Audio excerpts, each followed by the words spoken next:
स्वागत करते। शेतकऱ्यांनी जी पद्धती अवलंबली होती ती म्हणजे संपाची, आणि त्यांचा संप म्हणजे काय तर असहकाराचा। आता असहकाराचा संप म्हणजे त्यांनी असं ठरवलं होतं की ते धान्य पिकवणार नाही, ते भाजीपाला काढणार नाही, दूध काढणार नाही, यामुळे पूर्ण जनतेची कोंडी करून टाकू।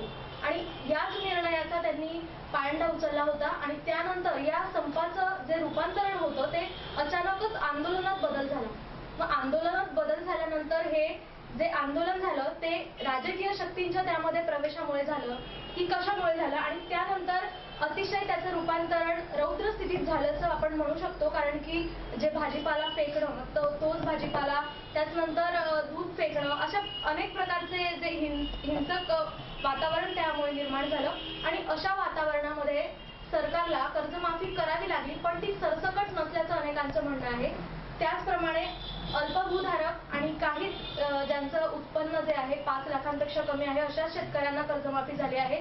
तर ही कर्जमाफी करून सरकारने शेतकऱ्यांच्या तोंडाला पाने पुसली आहेत का, हा असा आजचा सवाल आहे। तर यावर तुम्हा सगळ्यांचं मला मत हवं आहे। या ठिकाणी आपण आमंत्रित केलं आहे काही दिग्गजांना या ठिकाणी आपल्या सवालाच्या कार्यक्रमामध्ये। सर्वप्रथम महानंदाताई पाटील, शिवसेना जिल्हा महिला आघाडी संघटक, त्यानंतर जयश्रीताई पाटील, भाजपा महिला आघाडी जिल्हा अध्यक्ष, कल्पिता पाटील, राष्ट्रवादी काँग्रेस युवती अध्यक्ष, राधेश्यामजी चौधरी, काँग्रेस कार्याध्यक्ष, सुनीलजी माळी, भाजपा गटनेते तथा नगरसेवक, त्यानंतर स्वाभिमानी शेतकरी संघटना अध्यक्ष संजयजी घुगे, आणि त्यानंतर पत्रकार अनिलजी रणवीर यांना आपण या ठिकाणी आमंत्रित केलं आहे। तर आजचा सवाल जो आहे, सरकारने कर्जमाफी करून शेतकऱ्यांच्या तोंडाला पाने पुसली आहेत का, असं खरंच जाणवतंय का? काय सांगाल सुनीलजी? असं म्हणणं योग्य होणार नाही। शासनाने सर्व प्रकारे अभ्यास करूनच हा निर्णय घेतलेला आहे। आणि आमच्या शासनाचं, राज्य शासन असो किंवा केंद्र शासन असो, त्यांचं असं एक दृष्टिकोन आहे किंवा शेतकरी हा स्वावलंबी झाला पाहिजे। त्यांनी दरवेळेला शासनाकडे हात पसरवले नाही पाहिजे। यासाठी शासनाने हा निर्णय घेतला की खरंच ज्यांना गरज आहे त्यांच्यापर्यंत या योजना पोहोचल्या पाहिजे, किंवा जे कर्जमाफी केलेली त्या लोकांना त्याचा उपयोग झाला पाहिजे। यावर तुम्ही काय म्हणाल? स्वातंत्र्याच्या 70 वर्षानंतर ही अत्यंत ऐतिहासिक आणि निंदनीय अशी घटना महाराष्ट्राच्या इतिहासात झाली की स्वातंत्र्याच्या 70 वर्षानंतर शेतकरी राजा, जो जगाचा पोशिंदा म्हटला जातो, तो संपावर गेला। शेतकरी संपावर गेला हेच या सरकारच्या असफलतेचं द्योतक आहे। तर त्याच्यामुळे हे सगळ्यात प्रथम अत्यंत महाराष्ट्राच्या इतिहासाला काळिमा फासणारी जी घटना आहे ती या महाराष्ट्राच्या पुरोगामी महाराष्ट्रामध्ये घडली। देशाची अर्थव्यवस्था शेतीवर अवलंबून आहे। 67% लोकांचा उदरनिर्वाह प्रत्यक्ष अप्रत्यक्षरित्या शेतीवर अवलंबून आहे। असं असतानाच जो शेती करतो, जो शेती पिकवतो, जो आम्हाला अन्न देऊन जगवतो, तो शेतकरीच जगण्यासाठी भांडतोय। आणि ते असं म्हणतात ना की अलीकडे शेती झालाय घाट्याचा धंदा, म्हणून शेतकऱ्याच्या गळ्याला फाशीचा फंदा। तर प्रश्न असा आहे की हे सरकार सत्तेवर येताना अनेक वचनं यांनी दिली। मी ते 15 लाख वगैरे 2 कोटी रोजगार याविषयी बोलणार नाही आज महत्त्वाचा विषय असा आहे की हा सरकार सत्तेवर येत असताना सरकारचं अत्यंत महत्त्वाचं असं आश्वासन होतं की स्वामीनाथन आयोगाच्या शिफारसी आम्ही लागू करू, शेतमालाचा किमान आधारभूत जो भाव आहे तो असा देऊ की लावलेल्या खर्चाच्या 1.5 पट शेतकऱ्याला उत्पन्न येईल, असं वचन, असं आश्वासन देऊन हे सरकार सत्तेवर आलं। केंद्रामध्ये सत्तेवर येऊन 3 वर्ष झाले, महाराष्ट्रामध्ये सत्तेवर येऊन 3.25 वर्ष झाले, तरी देखील आधारभूत भाव नाही। या सरकारने मागच्या वर्षी तुरीच्या डाळीचा तुटवडा आला, 70 रुपये किलो तुरीची डाळ झाली सुनील भाऊ, तेव्हा तुम्ही आंदोलन करत होते आणि तुमच्या राज्यामध्ये 200 रुपये किलो या जनतेनं तुरीची डाळ घेतली। मग सरकार म्हणे तुरीची डाळ, तूर लावा, आम्ही तुम्हाला 10,000चा भाव देऊ। शेतकऱ्याने प्रचंड प्रमाणात तूर लावली, निसर्गाने साथ दिली आणि इतकं प्रचंड असं उत्पन्न शेतकऱ्यांना तुरीचं काढलं। परंतु 10,000 रुपये क्विंटलचं आश्वासन दिलं गेलं होतं। हमी भाव 5,500 होता, पण शेतकऱ्यांना 3,300 रुपये विकली, आणि ती पण विकली तर 8-8 दिवस नंबर लावले। म्हणजे एकीकडे शेतकरी राजा सुलतानी आणि आसमानी संकट दोन्हींकडनं भांडतोय। तो लढतो, पिकवतो, आणि पिकवल्यानंतर देखील त्याला माल जो आहे पिकवलेला, तर लावलेलं त्याला खर्च 10,000 असेल आणि उत्पन्न 8,000 येईल, तर त्याने उदरनिर्वाह कसा चालवावा? असा कोणता तरी व्यवसाय आहे का ताई? प्रत्येक कर्मचारी महिना झाला की त्याला पगार भेटतो, त्याच्या कामाच्या मोबदल्यामध्ये. असा एक तरी व्यवसाय सांगा की त्या व्यवसायामध्ये 100 रुपये लावल्यावर 120 रुपये न येता 80 रुपये येतात. वर्षभर राबायचं आणि राबल्यानंतर त्याला पोटाला जर मिळत नाही तर म्हणून निराशेच्या गर्तेमध्ये विक्रमी 9,500 आत्महत्या झाल्या. या 3 वर्षात या सरकारच्या राज्यामध्ये 9,500 शेतकऱ्यांच्या आत्महत्या झाल्यात. एकंदरीत सरकारच्या शेतकरी विरोधी धोरणांमुळेच हे सगळं घडलंय आणि या सरकारला शेतीचे आणि शेतकऱ्यांचे कोणतेही प्रश्न समजत नाही असं आमचं म्हणणं आहे. त्याच्यामुळे कांदा पिकवला, कांद्याला भाव नाही. सरकारचं आयात निर्यात धोरण त्याच्यामध्ये ठिकाणा नाही. शेतकरी जास्त माल पिकवतो, त्याच्या मालाला थोडासा भाव मिळतो, तितक्यात निर्यात बंदी. म्हणजे काय की शेतकऱ्याच्या खिशात 2 पैसे पडतील. शेतकरी राजा देखील आपले काही पैसे साठवून ठेवेल. भविष्यामध्ये काही संकट आली, शेतीची असतील, मुलांचे शिक्षणाचे असतील, मुलीचं लग्न असेल तर त्याला वापरू शकेल. पण या राज्यकर्त्यांच्या डोळ्यात ते पण खुपतं. जो माल जास्त पिकवला लगेच कांद्याची निर्यात बंदी, म्हणजे 10 रुपये किलोवरनं 1 रुपये. ज्या 11 जून रोजी कर्जमाफीचा निर्णय झाला त्यामध्ये अनेक अटी आणि शर्ती लादल्या गेल्यात असं म्हणणं आहे, त्यावर तुम्ही काय सांगा? मुळात शेतकऱ्यांना संप करावा लागणं हीच खरं तर आत्ताच राधेश्यामजी चौधरी म्हटले तशी हीच खरं निंदनीय आणि या कृषीप्रधान देशात दुःखद गोष्ट झाली आणि मला असं वाटतं की ती इतिहासात नमूद होईल. पण आमचं म्हणणं असं आहे की शेतकऱ्यांनी म्हणजे जर मुख्यमंत्र्यांचा अभ्यास झाला असेल तर त्यांनी मुळात आम्हाला तत्वता आणि सरसकट या शब्दांचा अर्थ समजावून सांगावा. याचं कारण असं आहे की शेतकरी जेव्हा शेती करतो तर तेव्हा तो सोबतच काही मध्य कर्ज घेतो, म्हणजे गाई म्हशींसाठी असेल किंवा पाईपसाठी असेल या इतर गोष्टींसाठी तो मध्य कर्ज घेतो. तर सरकारने हे जे काही निकष आता सरकार लावणार आहे तर मला असं वाटतं की ती शेतकऱ्याच्या बाजूने असावेत. कारण शब्दांचा खेळ करून खरं तर या सरकारने शेतकऱ्याला कोंडीत पकडण्याचा प्रयत्न केलाय आणि म्हणून हे निकष लावताना सरकार कुठलं निकष लावतं आणि त्यातून आमच्या शेतकऱ्याला किती फायदा होतो ही सुद्धा तपासण्याची गोष्ट आहे. आणि म्हणून आमची मागणी अशी आहे खरं तर विरोधी पक्ष म्हणून की सरकारने कर्ज माफ करताना शेतकऱ्यांचं मध्य कर्ज सुद्धा माफ करावं, म्हणजे कुठेतरी शेतकरी खऱ्या अर्थाने स्थिर होईल. स्वामीनाथन आयोग लागू करावा ही आमची दुसरी मागणी आहे. याचं कारण असं आहे की मनमोहन सिंगजी बोलत नव्हते, मोदीजी बोलतात, मन की बात करतात, परंतु कृषी क्षेत्राचा GDP जर पाहिला तर तो 0.4 ते 5% खाली आलाय आणि त्याच्यामुळे मनमोहन सिंगजी बोलत जरी नव्हते तरी ते काम खूप चांगलं करत होते. आणि म्हणून जेव्हा संपूर्ण जगाची अर्थव्यवस्था कोलमडली होती तेव्हा भारताची अर्थव्यवस्था कृषी क्षेत्राने सांभाळून ठेवली होती आणि म्हणून तो GDP जेव्हा खाली आला तेव्हाच खरं तर या सरकारने विचार करायला पाहिजे होता. आणि म्हणून आमची मागणी अशी आहे की निकष लावताना सरकारने चांगले निकष लावावे जेणेकरून आमचा शेतकरी खऱ्या अर्थाने स्थिर होईल. कर्जमाफी जरी केली असली तरी शेतकऱ्याला जे कर्ज दिलं जाईल किंवा जी कर्जमाफी होईल ती 5 लाखांपेक्षा कमी अल्पभूधारक अशाच शेतकऱ्यांना करण्यात आली आहे. त्याचप्रमाणे अशा शेतकऱ्यांना आपल्या उत्पन्नाचा स्रोत त्याचं विवरण करणे हे कितपत योग्य आहे? महानंदाताई काय सांगा? शिवसेनेची मागणी मुळातच तुम्हालाही माहिती की आदरणीय उद्धव साहेबांनी शेतकऱ्याचा सातबारा कोरा झाला पाहिजे अशी मागणी केलेली आहे. शेतकऱ्यांना अटी शर्ती घालण्याचा काही संबंध नाही. हा कृषीप्रधान देश आहे आणि शेती हा मूळ व्यवसाय असलेल्या लोकांना अशा अटी घालण्याचं काही कारणही नाही आहे. त्याच्यामुळे ह्या अटी घालणं हे चुकीचं आहे. शिवसेनेला ह्या अटी शर्ती मुळेच मान्य नाही आहेत आणि त्याच्यामुळे आदरणीय उद्धव साहेबांनी 25 जुलैचा अल्टिमेटम दिला आहे. जोपर्यंत संपूर्ण कर्जमाफी आणि पूर्ण सातबारा कोरा होणार नाही तोपर्यंत शिवसेना या आंदोलनातून मागे हटणार नाही. यशताई तुम्ही काय सांगाल? आता जर आपले डॉक्टर राधेश्याम चौधरी सांगितलं की शरददादा आपले शरद पवार होते जेव्हा त्यांनी कृषी अधिकारी म्हणजे होते मंत्री होते तेव्हा त्यांनी जे सरकारला म्हणजे एक उच्च प्रतीच्या याच्यावर पोचवून ठेवलं होतं. परंतु असं कोणत्याही प्रकारचं काम आम्हाला वाटत नाही कारण की आमच्यावेळी जो आवाज बरं आमच्यावेळी जो निकष होता की 10.3 होता. जेव्हा गव्हर्नमेंटने जेव्हा आमच्याकडे सत्ता आली तेव्हा 10 होता आणि आता 12.3 पर्यंत आज आमचा जो शेती याच्यावर जो निकष काढला गेलाय. जर तुम्ही म्हणता की तूर आता तूर पिकवायला लागली आणि तूर त्याचं काही त्या प्रकारे विवरण झालं नाही. परंतु जेव्हा त्यांनी तूर खरेदी केली तेव्हा फक्त 20 लाखापर्यंत त्यांनी तूर खरेदी केली 20 टनपर्यंत आणि आज आम्ही 5 लाखापर्यंत ती तूर खरेदी केली आहे आणि अजूनही काही प्रकारात आम्ही तूर खरेदी करतोय. परंतु त्याचं जी खरेदी झालेली आहे ती प्रमाणाच्या बाहेर राहिली.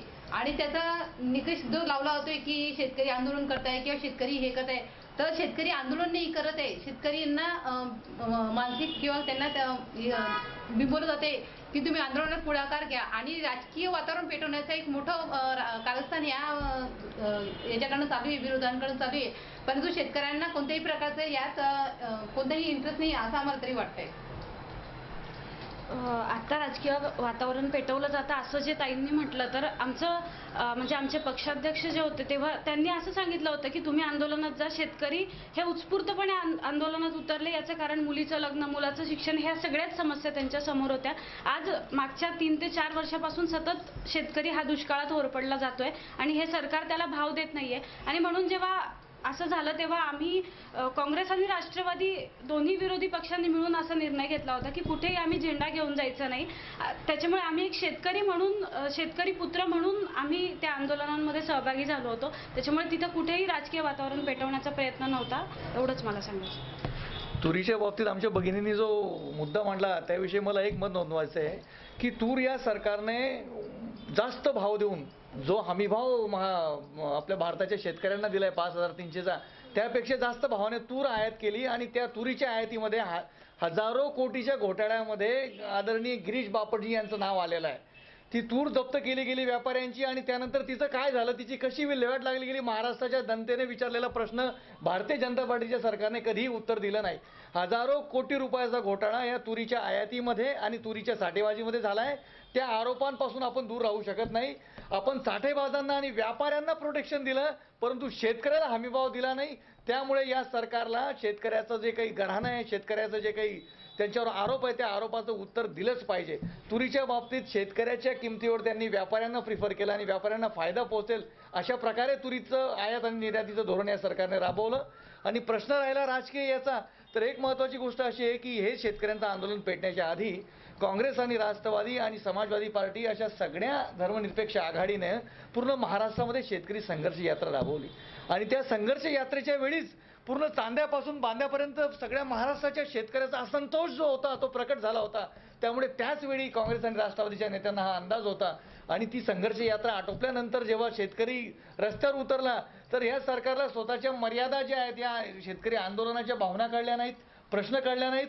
त्याच्यामुळे ते अगदी गाफील राहिले आणि जेव्हा हा संतोष प्रकट झाला, स्थिती हाताबाहेर जायला लागली, तेव्हा त्यांनी काँग्रेस आणि राष्ट्रवादीवर बेशुद्धपणे आरोप केले. तुम्ही काय म्हणाल?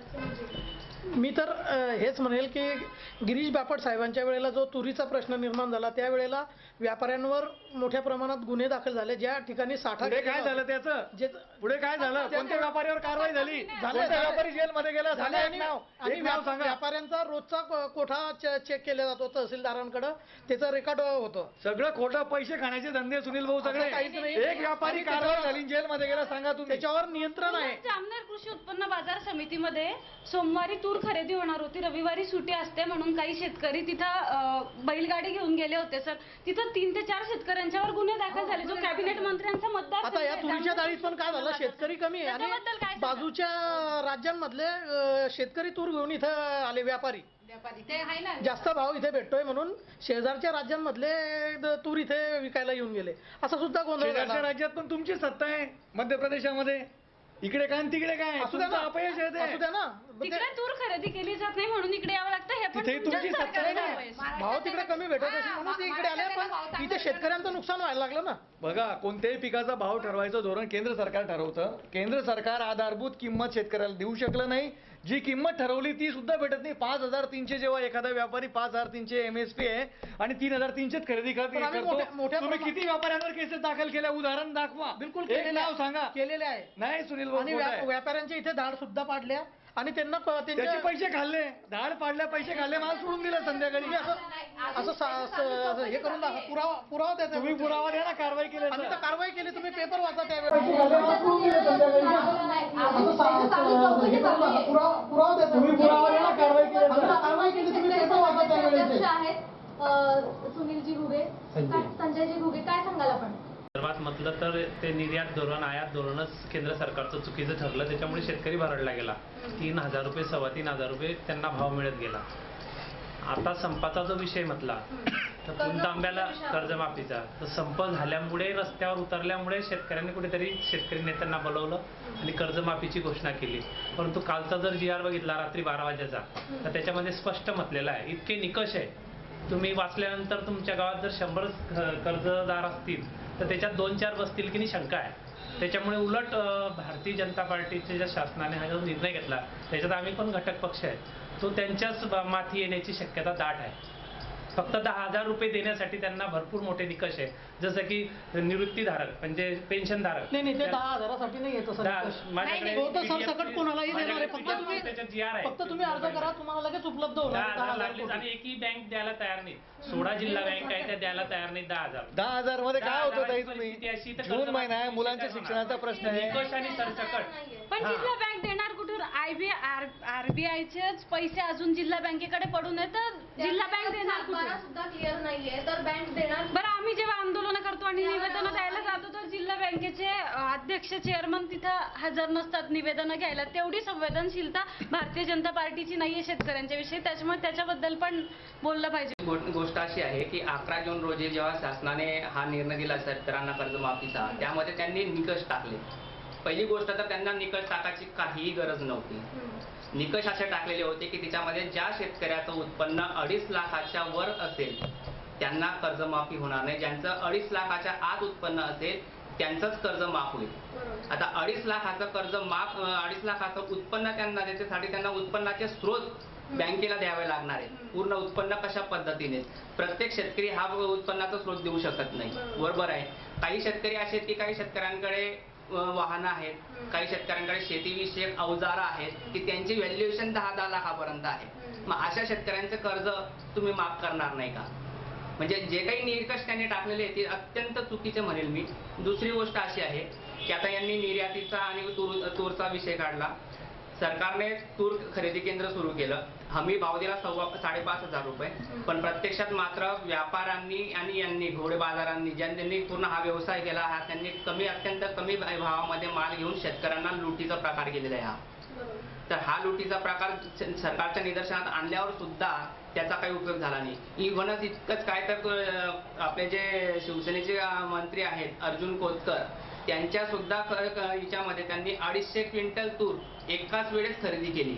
मग ते इतके मोठे शेतकरी का की त्यांच्याकडे इतके एकाच वेळेस त्यांच्याकडनं इतकी तूर विक्री होते. तर म्हणजे हा जो काही प्रकार चाललाय हा फक्त शेतकऱ्याला भुर्दंड आणि शेतकऱ्याला एक हे करण्याचा प्रकार चालू आहे. तिच्यामध्ये सर्व व्यापारी आणि राजकीय जे काही असतील तिच्यामध्ये हे करणारे तेच फक्त गब्बर होत आहेत. बाकी शेतकरी, सर्वसामान्य शेतकरी भरगडला जातोय. आमचं तेच म्हणणं आहे. दुसरी गोष्ट अशी आहे की शासनाने निर्देश दिले जिल्हा बँकांना की तुम्ही तात्काळ ह्या सर्व शेतकऱ्यांना पेरणीसाठी 10,000 रुपये कर्ज द्यावं. त्याच्यामध्ये त्यांनी असे निष्कर्ष लावलेले आहेत. तर मग मला एक म्हणायचं की तुमची कर्ज माफी तुम्ही अजून पूर्णवर निर्णय दिला नाही.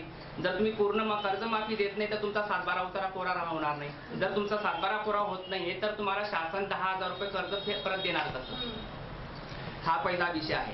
दुसरा विषय आहे की त्यांनी असे अटी नियम ठेवलेले आहेत की या याच्यामध्ये कुठलाही मंत्री किंवा राजकारणी व्यक्ती, शासकीय कर्मचारी, पेन्शनर, त्यानंतर ज्याच्याकडे 4 व्हीलर वाहन असेल ते व्यक्ती, असे सगळे नियम टाकले असल्यामुळे अशा कुठल्या घरातल्या व्यक्ती त्यांना ते कुठल्या स्वरूपात कर्ज दिलं जाईल. म्हणजे हा फक्त एक शासनाने खेळ मांडलेला आहे. फक्त मी एवढंच सांगू शकतो. गाजर सरकार कर्ज घेण्याची गरजच नाही ना. जे हे गाजर सरकार आहे.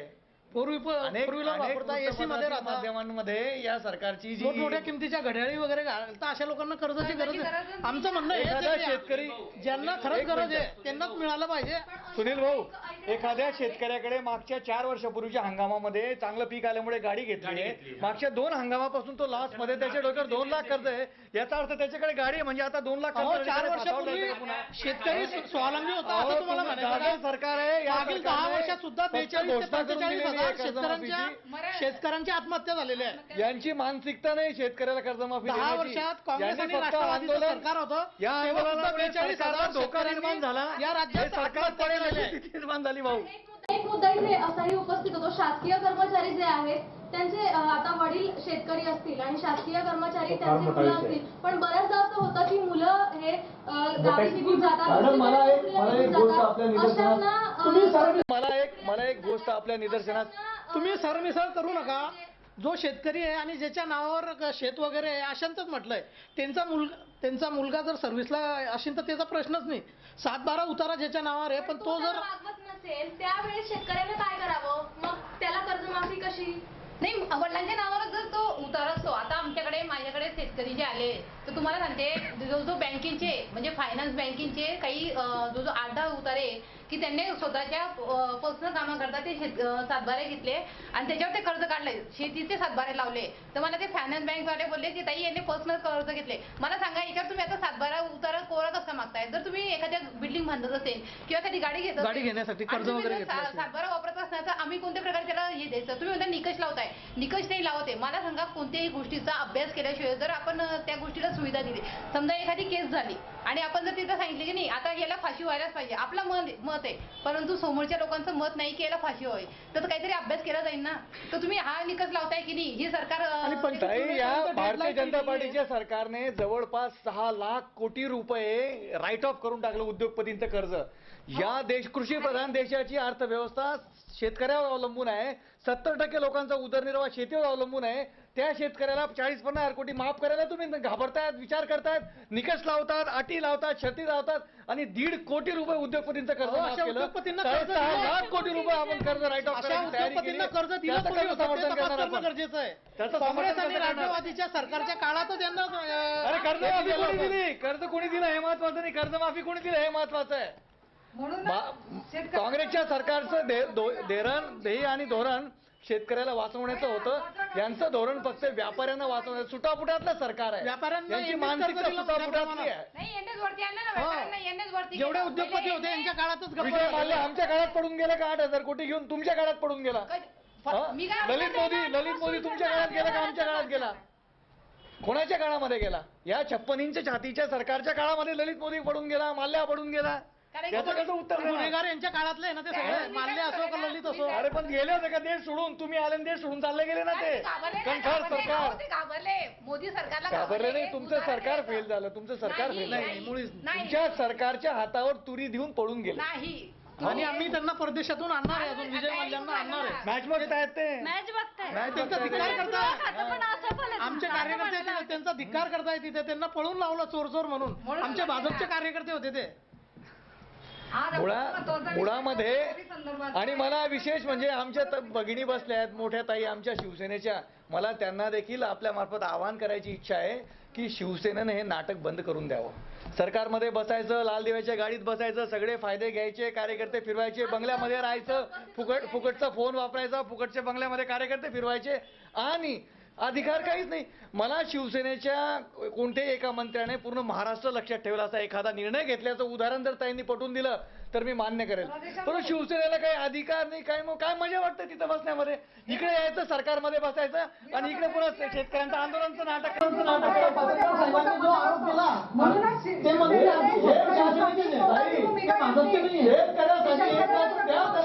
शिवसेनेने हा या ठिकाणी असं वागून स्वतःचं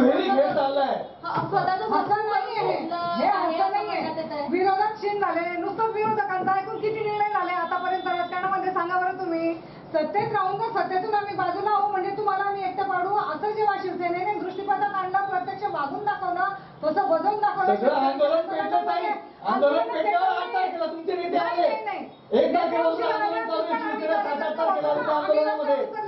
कार्यकर्ते आम्ही सर्व रस्त्यावर उतरलेलो होतो, शेतकऱ्यांमध्ये फिरत होतो.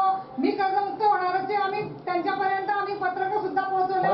संजय राऊत साहेबांची किती शेती आहे? कुठे शेती आहे? दीपक सावंतांची कुठे शेती आहे? रामदास कदमची शेती कुठे आहे? शेती सुभाष देसाईची शेती कुठे आहे? सरकारमध्ये बसलेल्या शिवसेनेच्या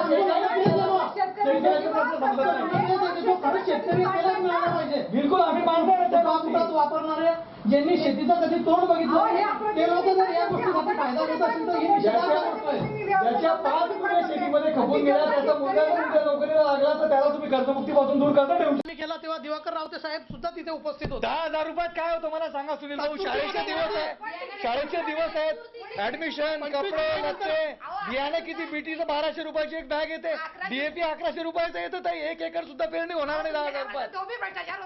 आम्ही मागील आधार आम्ही आणले, आधार आम्ही तुम्ही नुसतं बँड वाजवतात भाजपवाले. आम्ही मागील आधार आमचं, नीम कोटेड युरिया सुद्धा आम्ही मागील वर्षापासून देण्यासाठी प्रयत्नशील आहे. या सरकारने 10-15 वर्षात काहीच केलं नाही. काँग्रेस राष्ट्रवादी या सरकारनं खतांवरची जी सबसिडी होती त्याच्यामध्ये देखील भेदभाव करून शेतकऱ्याला या काँग्रेसच्या सबसिडीपासून काळात दूर युरियामध्ये ठेवलाय. जो घोटाळा होत होता केमिकल कंपन्यांमध्ये मोठ्या प्रमाणात वापरला जायचा, त्याच्यासाठी आम्ही त्याला नीम कोटेड केलं. त्याच्याने तुम्ही आल्यापासून काय झालं हो? खतांचे भाव वाढले, आम्ही बियाणांचे भाव वाढले आणि एमएसपी कमी झाली. बियाणं सुद्धा आम्ही शेतकऱ्यांना पुरवलेलं आहे. ताई, हे सरकार सत्तेत आल्यापासून इतकं विरोधाभास चाललाय. पुढचा प्रश्न असा आहे की काँग्रेस मला एकच मुद्दा मांडायचा आहे की हे सरकार जेव्हापासून सत्तेत आलं, खतांचे भाव वाढले, बियाणांचे भाव वाढले, कीटकनाशकांचे भाव वाढले आणि भाव कोणते कमी झाले? घाम गाडून पिकवलेल्या शेतकऱ्याच्या मालाचे भाव कमी झाले. म्हणजे मालाचे भाव वाढायला पाहिजे तर हे कमी व्हायला पाहिजे. जे कमी व्हायचं ते वाढलं आणि जे वाढलं पाहिजे तो शेतमाल भाव त्याचा भाव कोलॅप्स झाला. म्हणजे किती विरोधाभास आहे. नाफेडने 2100 कोटी रुपये ज्या शेतकऱ्यांना स्वामीनाथन आयोगाने 50% जास्त आम्ही हमी भाव देऊ हे गाजर दाखवून सत्तेवर तुम्ही आले, त्यांचा देखील विश्वासघात केला. स्वामीनाथन आयोग काँग्रेस आणि राष्ट्रवादीच्या काळात तयार झालेला, पण यांनी स्वीकारला नाही. हमी भाव दिला ना, 30% हमी भाव वाढला. सुकाणू समितीमध्ये असा ठराव काँग्रेसच्या झालेला आहे सरकारमध्ये की 30% हमी भाव वाढला. पंतप्रधान मोदींना मंत्री गट आणि सुकाणू समितीतले सगळे शेतकरी नेते यासाठी नरेंद्र मोदींना भेटणार आहे. आणखी गाजर आहे 2001 आणि 2004ला हे स्वामीनाथन समितीचा अहवाल आलेला, पण 2006ला आला शेवटचा अहवाल. मागे सरकारने आताच निर्णय घेतला होता की योग्य हमी भाव देणार, त्यानंतर कर्ज जे गरीब असतील त्या शेतकऱ्यांना कर्जमाफी करणार आणि त्यानंतर ते संप चिघळून तो थांबला होता. पण मध्येच राजकीय शक्तींनी त्यामध्ये प्रवेश केला असं अनेक जणांचं म्हणणं आहे आणि या राजकीय शक्तींच्या प्रवेशामुळे राजकीय वातावरण तापलं आणि त्याची धग ही सगळ्यांना सहन करावी लागली. एकही राजकीय नेता निव्वळ राजकीय फायदा घेण्यासाठी काँग्रेस राष्ट्रवादी शिवसेनावाल्यांनी त्याच्यामध्ये वातावरण तापवण्याचा प्रयत्न केला. शेतकऱ्यांच्या कर्जाचं पुनर्गठन झालं नाही. शेतकरी स्वतःच्या कष्टाने जर एवढं करीन तर तो कधीच रस्त्यावर फेकणार नाही किंवा दूध फेकणार नाही. 200 रुपये 300 रुपये मजुरी तुम्ही म्हणताय की तो 200-300 रुपये मजुरी मागताय, अशा कंडिशनमध्ये आपल्या वस्तू रस्त्यावर फेकतील का हो? हे सगळी ना हे राजकीय लोकच होते का किंवा आहे ना गुन्हे दाखल आहे. राजकीय लोक होते. राजकीय सांगा कोणत्या पक्षाचा कोणत्या पदाधिकारी नाव सांगा. काही राज्यामध्ये नाव सांगा. एक काही नाव राज्यामध्ये रेकॉर्डवर तर नाहीये. गुंडगिरी करणारे होते. मंदिर सुद्धा तोडले. जे मध्य प्रदेश वगैरे घटना झाल्या ना, मंदिर सुद्धा तोडले त्या लोकांनी. काही पक्षाचे कार्यकर्ते आमदार लोकांना सांगताय पोलीस स्टेशन जाळून टाका, गाडी जाळून टाका. यामुळे जो वेगळा शेतकरी सगळ्यांना पाहावयास मिळाला. अतिशय शेतकरी नव्हतेच ते, शेतकरी नव्हतेच. 50 पैसे किलोने शेतकरी कांदा विकला काय आणि फेकला काय? 50 पैसे किलोने जर तो पैसा घरात आणेल तर मला वाटतं त्याची किंमत ही खूपच थोडीशी असेल. कांदा काही लवकर खराब होत नाही. महिना 2-2 महिना ठेवला तर त्याची किंमत शेतकरी आपला घाम गाळून पिकवलेला माल रस्त्यावर फेकतो म्हणजे तो किती उद्विग्न आहे, किती लाचार आहे, किती परेशान आहे. याच्यापेक्षा जास्त मोठं प्रगती पुस्तक काय आहे तुमच्या सरकारचं? विद्यार्थी खुश नाही, कामगार खुश नाही, शेतकरी खुश नाही, स्वतःच्या उद्योगपती यांचं कर्ज माफ, बाकी कोणाची पडले नाही तुम्हाला. शेतकरी आपला माल रस्त्यावर फेकत होता. तर तुम्ही मला सांगा, जेव्हा शेतकरी संघटनेची समिती गेली आणि आमचे जे मुख्यमंत्री होते त्यांना भेटायला केलं, ते त्यांनी विचारविनिमय केला, मग तेव्हा का त्यांनी पुढाकार घेतला शेतकरी संघटनेचे?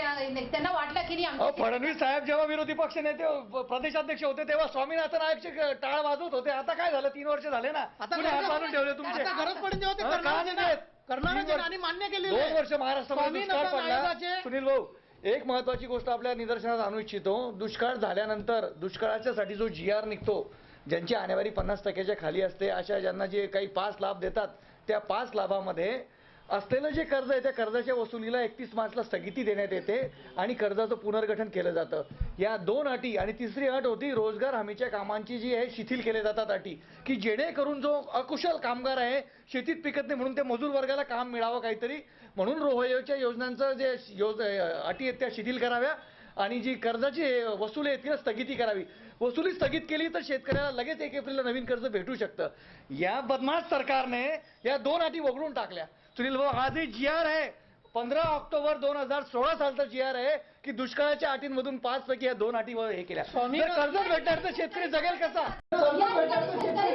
अध्यक्ष आपल्या सोबत आहेत, त्यांचं यावर काय म्हणणं आहे? जो आगळा वेगळा शेतकरी आता दिसतो आहे तो कशामुळे, किंवा तोच शेतकरी आहे का, किंवा राजकीय लोकांनी त्याला तसा बनवला आहे, किंवा फक्त शेतकरी? पूर्वीच्या काळात जेव्हा भाजप शिवसेना आंदोलन करायची किंवा शेतकरी संघटना आंदोलन करायची त्याच्यात भाजप शिवसेनेवाले सहभागी व्हायचे कळत न कळत.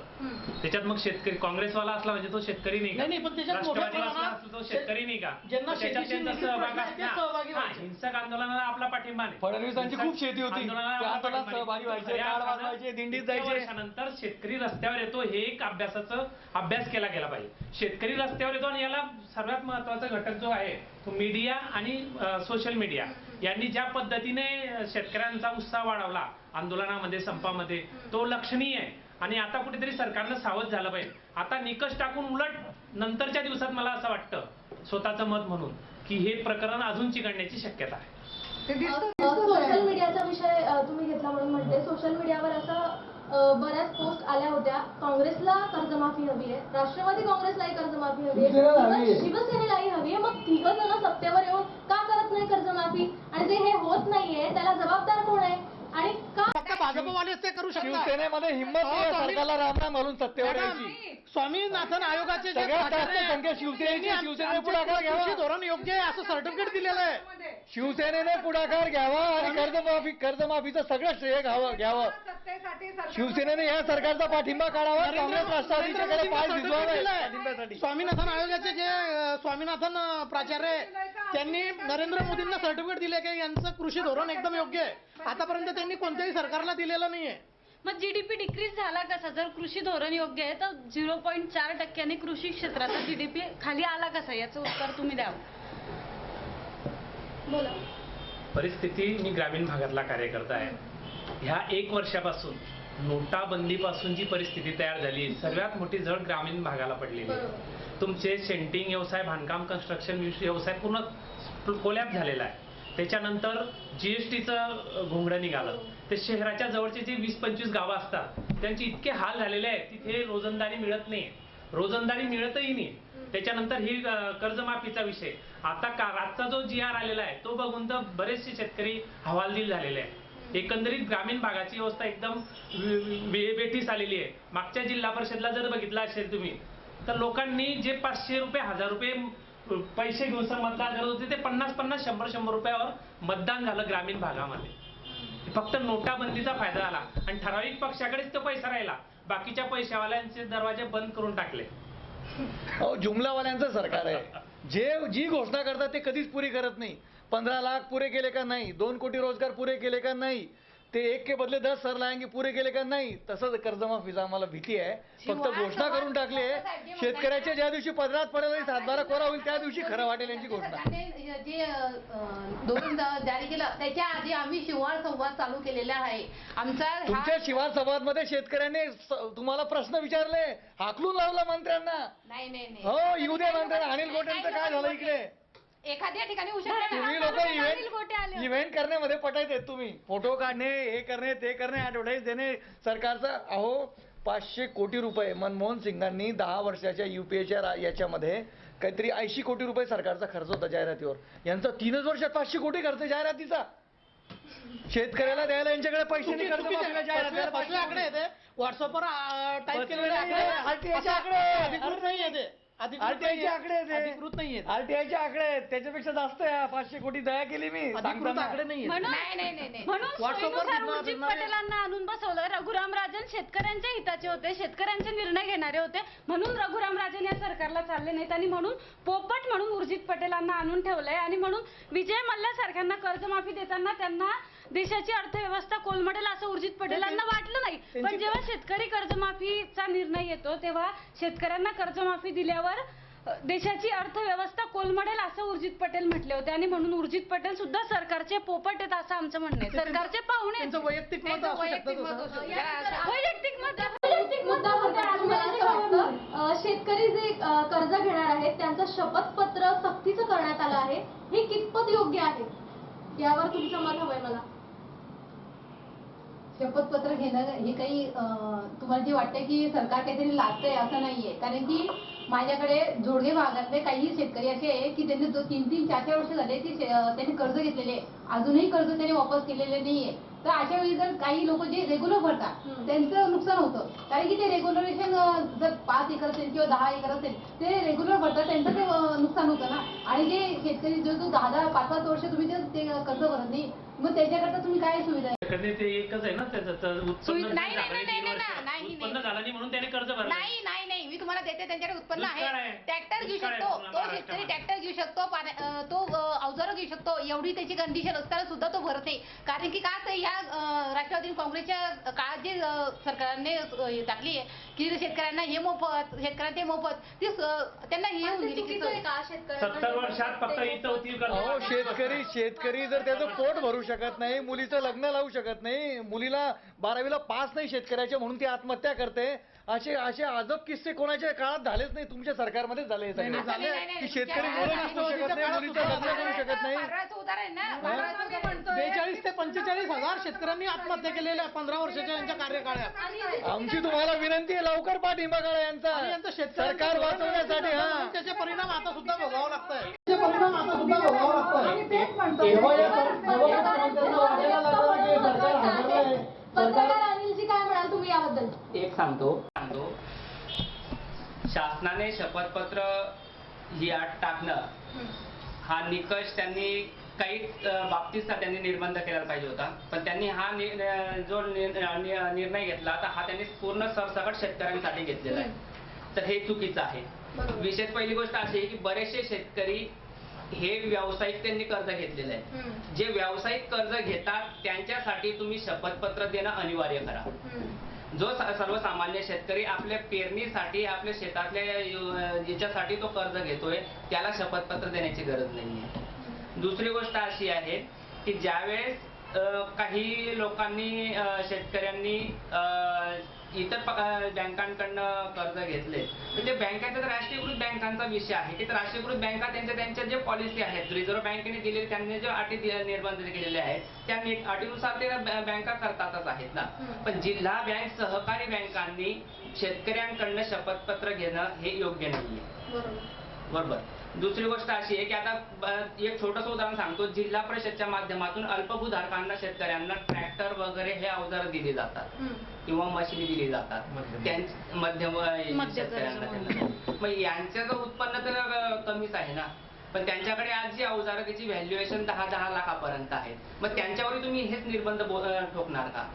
मग तुम्ही जर हे झालेलं आहे तर मग तुम्ही शेतकऱ्यांना हे या वस्तू का देतात? जर तो अल्पभूधारक आहे किंवा मध्यम शेतकरी आहे, तो जर त्याचं हे करत असेल तर मग तुम्ही त्यांना ह्या गोष्टी का देतात? मग तुम्ही जर ह्या गोष्टी त्यांना पुरवठा करत असाल तर मग तुम्ही यांच्यावरती हे शपथपत्र निर्बंध लावणे किंवा त्यांना आताचीच गोष्ट सांगतो, जे 10,000 रुपये देणार आहेत त्या 10,000 रुपयासाठी सुद्धा त्यांनी अटी ठेवलेली आहे की 31/3/2017 नंतर ज्या शेतकऱ्याने कर्ज काढलं असेल त्या शेतकऱ्याचं कर्ज माफ केलं जाईल. मग 2017च्या आधी, 31/3/2017च्या आधीच्या शेतकऱ्यांनी काय करावं? आत्महत्याच त्यांच्याकडे पर्याय आहे ना. म्हणजे मागच्या जरा युती आघाडी शासनाच्या काळामध्ये जवळजवळ 13,000 शेतकऱ्यांनी आत्महत्या केल्या. त्या शेतकऱ्यांच्या आत्महत्यांच्या वेळेस त्यांनी बरेचसे केले. भाजपच्या शिवसेनेचं सरकार आलं, भाजप शिवसेनेच्या काळामध्ये आज जवळजवळ 8,000 ते 9,000 शेतकऱ्यांनी आत्महत्या केल्या.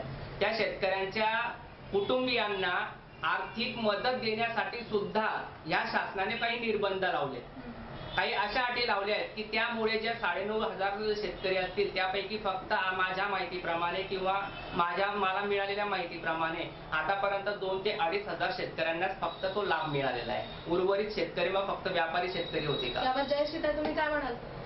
आता जर दादांनी जे म्हणताय की शेतकऱ्यांना जे ते निकष लावले जात आहे तर तोचा अजून निकष अजून आज तुम्हाला लगेच नाही ना की आज तर निकष लावलाय किंवा नाही, तुम्ही जे म्हणताय ना अवजारांचा त्यांनी तिथे उल्लेख केला ना की तुम्ही ट्रॅक्टर असेल तर तुम्हाला ते 10,000 भेटणार नाही, असं त्यांनी अजून म्हटलेलं नाहीये. हे आपले मत आहे. अजून तुम्ही ते जोपर्यंत ते मध्ये सदा उल्लेख केलेला आहे. हे सरकार शेतकऱ्यांमध्ये फूट पाडण्याचं काम करतं. ह्या अटी शर्ती म्हणजे काय? शेतकरी आंदोलनात फूट पाडायचे असं यांचं मानस आहे. अवजार घेतलेले नाही, तुम्ही ते नीट वाचा. अवजारांचा उच्चार केलेला नाही. 4 चाकी म्हणजे आपल्याकडे 4 व्हीलर असेल तर त्याचा वापर, ती वस्तू त्याच्यात अग्राह्य. ट्रॅक्टर 4 व्हीलर नाही का? अरे ज्या प्रकारे शिवसेना सगळ्याच पक्षांना धारेवर धरते, कर्जमाफी हवी किंवा याआधी काही शिवसेनेने वक्तव्य केलं होतं, तर मग शिवसेना स्वतः सत्ता स्थापन का करत नाही? असं किंवा उद्धव सत्तेतून ठाकरेंचं बाहेर आहे. निघत नाही. योग्य वेळ आला की योग्य निर्णय नक्कीच घेतला जाईल.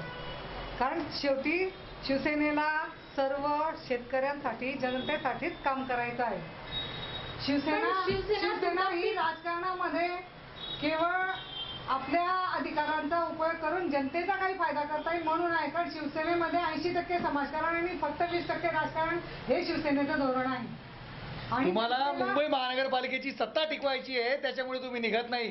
तुम्हाला जेव्हा पाठ तिकडे करून ढकलून देईल भाजप, त्या दिवशी तुम्ही त्या सरकारमधून तसं निघणार. नाही. मुंबई आपल्या मनपाची ठिकाणी सत्ता declare भाजपच्या केलेलं आहे. न्यूट्रल स्टँडमुळे तुमची टिकली आहे. राजकीय बॉम्बस्फोट होणार आहे असं त्यांनी डिक्लेअर केलं आहे. कारण हे अधिकार आमच्यासारख्या आता जरी जिल्हा संघटक पदापर्यंत मी आहे तरी आमचे बोलण्याचे अधिकार हे नाही आहेत, हे आपणही सर्वजण समजू शकता. पण ताई, तो जो बॉम्ब आहे पण ना, योग्य असाच निर्णय खानदेशामध्ये घेतला एक म्हण आहे, फुसका बॉम्ब, शिवसेनेचा बॉम्ब फुसका आहे, त्याचा आवाज होणार नाही, फुटणार नाही तो. असं म्हटलं आहे आणि त्याचप्रमाणे म्हणून दुटप्पी आपण- भूमिका शिवसेना घेते नेहमी, असंही अनेकांचं म्हणणं आहे. यावर तुमचं मत व्यक्त करा. योग्य भूमिका शिवसेना घेते कारण ही शिवसेना पण दुटप्पी जनतेसाठी घेण्याचं दुटप्पी कारण नाही, दुटप्पी नाही. कारण विरोधकांचा विरोध क्षीण होत चाललेला आहे, त्याच्यामुळे शिवसेना सत्तेत राहून विरोध करते. शिवसेनेने आताही टोकाची भूमिका घेतली होती की जर शेतकऱ्यांचं कर्जमाफ झालं नाही तर आम्ही सत्तेबाहेर निघून जाऊ आणि त्यानंतरच हे सर्व घडून आलेलं आहे. हे आपल्याला ताई, सगळ्यांनाच माहिती आहे. सत्तेच्या बाहेर यायचं, सगळ्यात जास्त नंबर तुमचा विरोधी पक्ष नेता बना, आणखी प्रखरपणे लढा. बिना पदाचा काय मंत्री म्हणून थोडी विरोध करता येतो. विरोधी पक्ष नेता म्हणून लढा. योग्य वेळ आल्यानंतर बाळासाहेब ज्या दिवशी गेले, ताई, किंवा ज्या दिवशी बाळासाहेब हे जग सोडून गेले त्या दिवशी त्यांच्यासोबत शिवसेनेचा स्वाभिमान चालला गेला वर.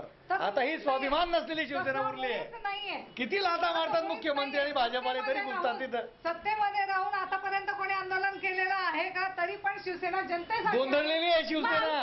शिवसेना गोंधळलेली आहे, तिला कळत नाही आहे खुर्चीवर बसावं का खाली उतरावं. जर शिवसेना गोंधळलेली राहिली असती तर कर्जमाफीचा निर्णय झाल्यानंतर आंदोलन थांबलं असतं. पण आंदोलन थांबलंय का?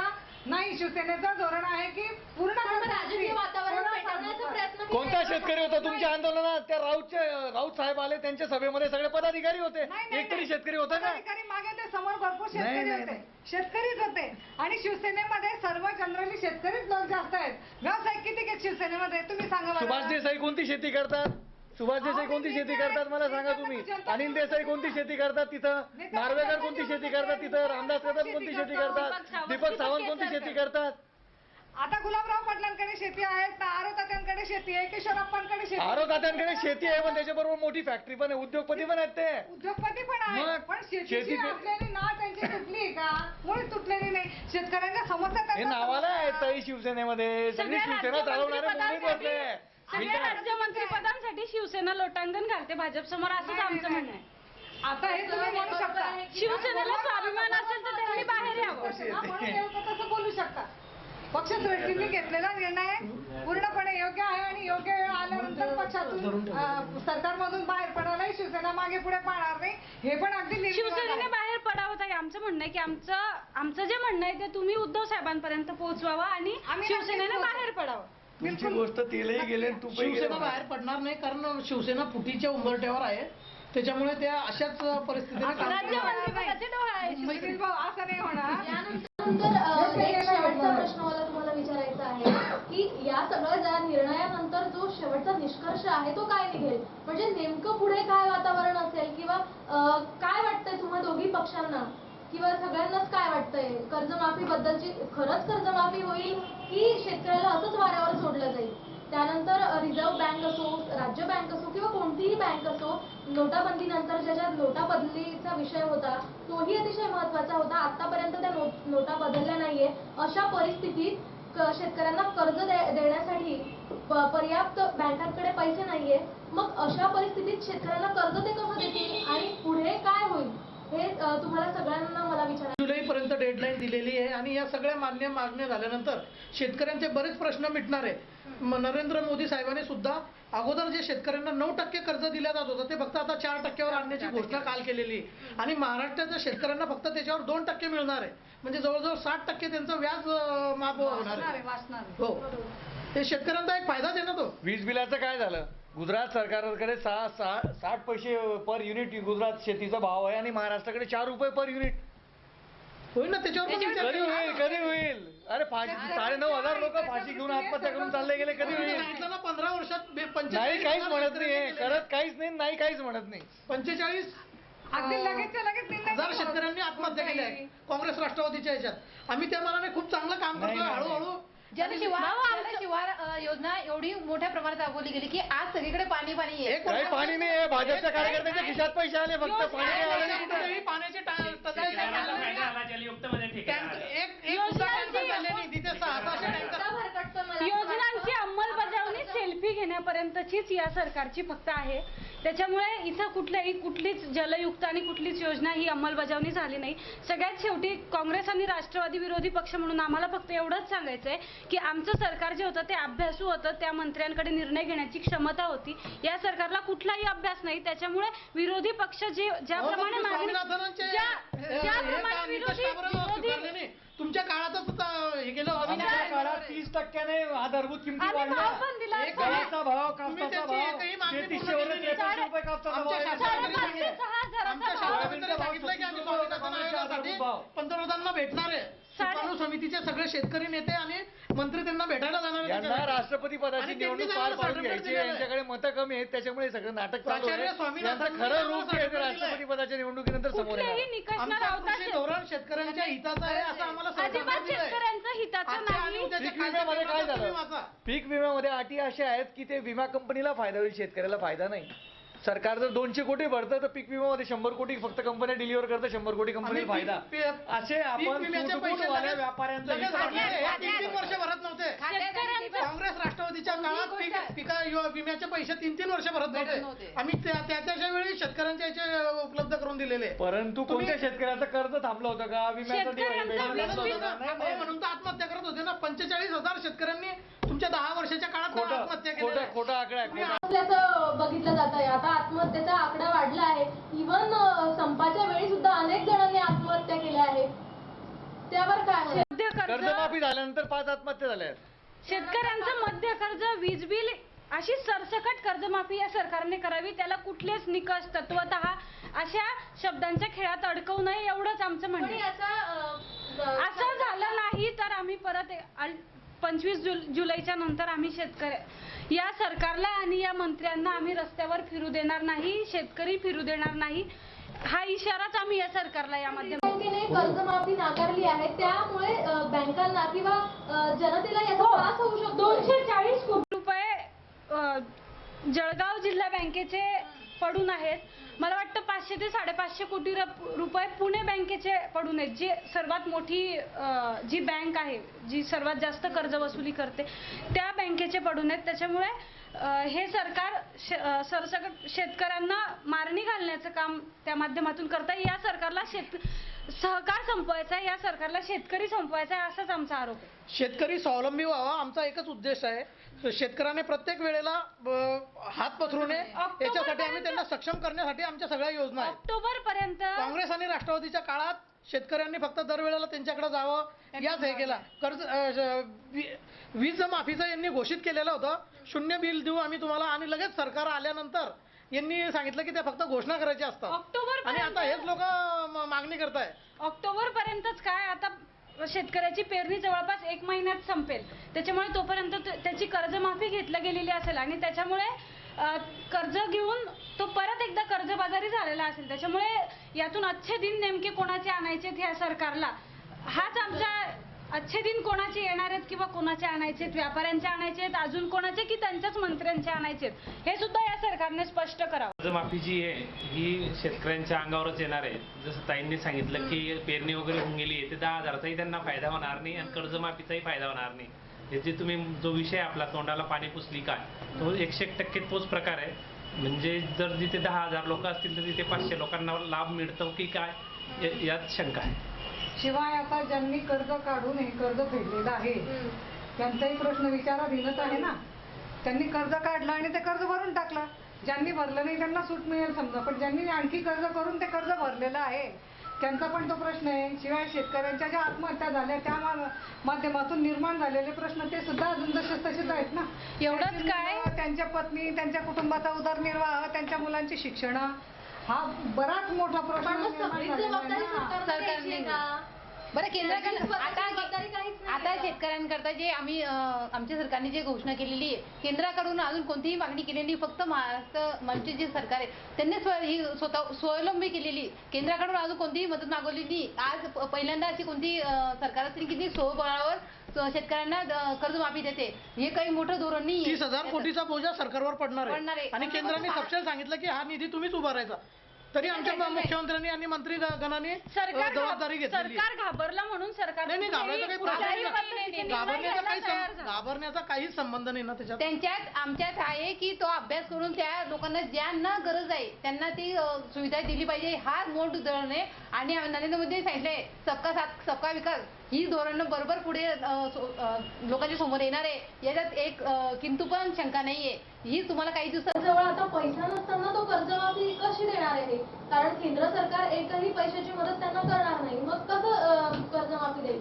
7वा वेतन आयोग जसा जाहीर केला तसं करा, प्रयत्न करा. ते केंद्राचं आहे. तुम्ही ते म्हणू शकता तो वेतन आहे केंद्राचा आहे. केंद्राचा आहे म्हणून आणि म्हणते तुम्हाला. व्यापाऱ्यांसाठी एवढी मोठी कर्जमाफी जर हे सरकार करू शकतं तर मला असं वाटतं शेतकऱ्यांसाठी जो या देशाचा पोशिंदा आहे, जो ज्याने या देशाची अर्थव्यवस्था टिकवून ठेवली, त्यांच्यासाठी या शेतकऱ्यांनी विचार करा ना. या सरकारने कुठे म्हणजे आमच्या मुख्यमंत्र्यांनी हा निर्णय घेताना किती मोठा विचार केला की शेतकऱ्यांच्या बाजूने ते खंबीरपणे स्वतः उभे आहे. की त्यांनी आंदोलन का करावं लागलं? शेतकरी जेव्हा फक्त आंदोलन हे गांधीगिरी करत होता, मागणी करत होता, तेव्हा आंदोलनापर्यंत या सरकारने काय येऊ दिलं? हे आंदोलन करताना मी तुम्हाला सांगते आंदोलन की करूनच जेव्हा तो रस्त्यावर उतरला, जेव्हा त्याने भाजीपाला फेकला, तेव्हा सरकारला जाग आली. नाही पण तरी आम्ही शेतकऱ्यांना बियाणं वगैरे खतं देतच होते ना. एकदम त्यांना वाऱ्यावर सोडलं किंवा असं तुम्ही भाव म्हणता येणार वाढले नाही. होते. हा मुद्दा चुकीचा आहे. भाव वाढले होते. त्या सरकार हे सरकार आल्यापासून खताचे बी बियाण्याचे सगळ्यांचे भाव वाढले. त्याच्यामुळे अशी खोटं इथं गाजर देऊच नाही. इथं सगळेच अभ्यासू लोक बसलेत. इथं भाजपने गाजर देऊ नये. नाही गाजर द्यायचा संबंध नाही ना. विषय असा आहे की आपण मुद्द्यावर येतो मी की पीक कर्ज हे शेतकऱ्यांना माफ झालं पाहिजे याच्यावरती मी बोलतो. आज आपलं रिझर्व्ह बँकेने नोटाबंदीनंतर प्रत्येक बँकांकडनं पैसा रिकव्हर केला. फक्त ज्या जिल्हा बँका आहेत त्यांच्याकडचा जो पैसा आहे तो तसा ठेवला आहे. जळगाव जिल्ह्याची स्थिती म्हटली तर जळगाव जिल्हा सहकारी बँकेकडे आज 210 कोटी रुपये जे जुन्या नोटा होत्या 1000 आणि 500च्या त्या पडून आहेत. त्यांच्या संदर्भामध्ये अजून कुठलाही निर्णय घेतलेला नाही. ठीक आहे, शासन म्हणतायत की आम्ही जितकाही पैसा जमा केलाय तो 1 नंबर पैसा आहे, आम्ही मान्य करतो तो 1 नंबर पैसा आहे. मग तो 1 नंबर पैसा तुम्ही रिझर्व्ह बँकेकडे का वर्ग करत नाही? पहिला मुद्दा. दुसरा मुद्दा असा आहे की जर तुम्ही जिल्हा बँकेकडे ज्या 210 कोटी रुपये पडून आहेत त्यांच्या संदर्भामध्ये जर तुम्ही जिल्हा बँकेला सहकार बँक, इतर महाराष्ट्र राज्याची बँक किंवा नॅशनलाइज स्टेट बँक किंवा रिझर्व्ह बँक जिल्हा बँकांना पतपुरवठा का करत नाही? जर त्यांनी पाठपुरावा केला तर ते शेतकऱ्यांना कर्ज पुरवठा करू शकते. आज जरी सगळ्याकडे म्हटलं जातं की आम्ही शेतकऱ्यांसाठी कर्ज योजना सुरू केलेली आहे आणि कर्ज वाटप करत आहे, तो प्रत्येक याच्यामध्ये जर घेतलं तर राज्याचा टोटल घेतलं तर 56% फक्त कर्ज पुरवठा शेतकऱ्यांसाठी झालेला आहे आतापर्यंतचा. मग उरलेल्या 44% शेतकऱ्यांचं काय? तिसरा मुद्दा असा आहे की ज्या शेतकऱ्यांनी तुम्ही 31/3/2017 नंतर ज्या शेतकऱ्यांनी कर्ज घेतलंय त्यांचंच कर्ज माफ केले जाणार आहे. मग 31/3/17च्या आधीचे जे शेतकरी आहेत त्यांचं तर सर्वांची वसुली झालेली आहे. नाही, त्यांचं काय नाही, त्यांची वसुली झालेलीच आहे. आज प्रत्येक जिल्हा बँकेची कमीत कमी 90 ते 95% रिकव्हरी झालेली असते, इव्हन फक्त 5%.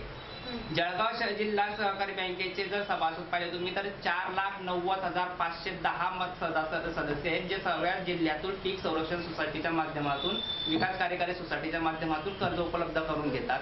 या याच्यातल्या 90% ते 95% शेतकऱ्यांनी आपलं कर्ज भरलेलं आहे. मग 10% शेतकऱ्यांना याचा तुम्ही लाभ देणार आहेत का कर्जमाफीसाठी? कर्जमाफीसाठी जर तुम्ही 10% शेतकरी तुमचे उरले तर म्हणजे याचा अर्थ झाला की तुमचे फक्त 40,000 शेतकऱ्यांना तुम्ही फक्त माफी तुम्ही देणार आहे. उरलेल्या शेतकऱ्यांचं काय? म्हणून हा मुद्दा असा आहे की शेतकऱ्यांना सरसकट कर्जमाफी देण्यासाठी सरकारने जे निकष लावलेले आहेत, जे काही निर्बंध लावलेले आहेत, जे काही अटी नियम असतील त्यांचा पुनर्अभ्यास करावा, परत त्यांना ते हे करावं आणि सर्व शेतकऱ्यांना एक समान न्याय द्यावा अशी माझी एक प्रांजळ मत आहे. शेवटचं एक उत्तर तुमचं मला यावर हवं आहे की आता पुन्हा याच्यावर निर्णय केला जाईल का? पुन्हा समितीची बैठक होईल का? किंवा काय निर्णय होईल पुढे? हा निर्णय योग्य नाहीच आहे असं सगळ्यांचंच म्हणणं आहे या ठिकाणी. मग पुढे काय आहे? शेवटचं एक उत्तर द्या. हा निर्णय घेताना सुकाणू समितीमध्ये सगळ्या पक्षाचे पदाधिकारी वगैरे शेतकरी नेते होते, त्यांच्या समोर हा निर्णय घेतलेला आहे आणि 25 जुलै ही डेडलाईन दिलेली आहे. तोपर्यंत समजा काही अडीअडचणी आल्या तर त्याच्यावर निश्चित अभ्यास करून निर्णय घेतला जाईल. आणि स्वामीनाथन आयोगाच्या शिफारशी लागू करण्यासाठी या सुकाणू समितीचे सदस्य आणि मंत्री गटाचे सदस्य नरेंद्र मोदी साहेबांकडे भेटायला जाणार आहे. त्याचा सुद्धा आपल्याला एक फायदा होऊ शकतो. म्हणजे अजूनही हा तात्पुरताच निर्णय आपण म्हणू शकतो. तात्पुरता निर्णय घेतला असल्यावर सुद्धा 10,000 रुपये त्यांनी ताबडतोब मंजूर केलेले आहे शेतकऱ्यांसाठी. आता शेतीसाठी तुम्ही अर्जंट काही साहित्य वगैरे तुम्हाला घ्यायसाठी असले तर 10,000 रुपये लागलीच त्यांनी मंजूर केलेले आहे. आपला इथे जो सवाल होता की शेतकऱ्यांच्या तोंडाला खरंच पाने पुसली आहे तो इथे सिद्ध झाला आहे. आणि पुढील काही निर्णय होईल किंवा कधी होईल हे अजून नाही असं म्हणणं योग्य होणार नाही. शेवटी कोणतीही गोष्ट जाहीर केली तर तुम्हाला त्यासाठीचा काळ वेळ लागणारच आहे ना. कालावधी काही खूप गेला नाही ना. लगेच कोणीही कोणतीही अंमलबजावणी झालेली नाही.